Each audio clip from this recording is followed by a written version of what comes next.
Hello बच्चों, let's see this question. Classify the following system of equations as consistent or inconsistent. If consistent, solve them. 3x minus 2y is equal to 4, 6x minus 4y is equal to 10. तो चलिए इस question को solve करती हूँ कि concept apply करूँगे इस question में. देखिए मुझे कंसिस्टेंट और इनकंसिस्टेंट बताना है. इफ डिटर्मिनेंट d की जो वैल्यू वो अगर 0 आ गई and at least one of dx dy and dz are not zero, then system is inconsistent. क्या हो जाएगा? इनकंसिस्टेंट हो जाएगा. ये तो इनकंसिस्टेंट के लिए. और कंसिस्टेंट के लिए if d is not equal to 0 then consistent क्या होगा? कंसिस्टेंट होगा.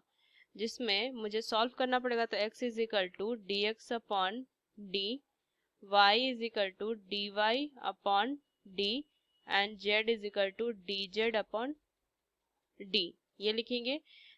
चलिए ये dx dy dz क्या है ये मैं क्वेश्चन में ही समझ लूंगे.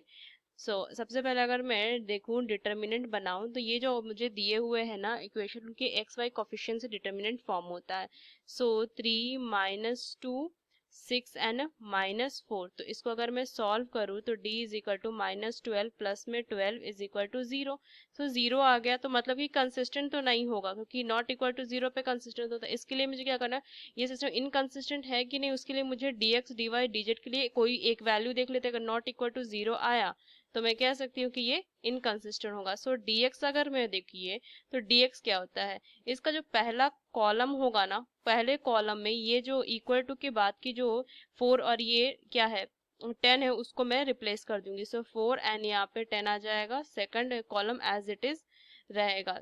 dx इज इक्वल टू कितनी वैल्यू आ जाएगी? इसको सॉल्व कीजिए. माइनस में 16 minus minus plus 20. dx is equal to 4 which is not dx is not equal to 0. Not equal to 0 आया तो देखिए यहाँ पे क्या हो गया? dx इज इक्वल आया d जो आया वो इक्वल आया 0 के और dx नॉट इक्वल टू 0. मतलब कह सकते हैं कि जो सिस्टम है सिस्टम इज इनकंसिस्टेंट. इनकंसिस्टेंट और यही मुझे बताना था कि सिस्टम क्या होगा. सिस्टम में using this key concept we solve this question. Hope you understood it well. Best of luck. Thank you.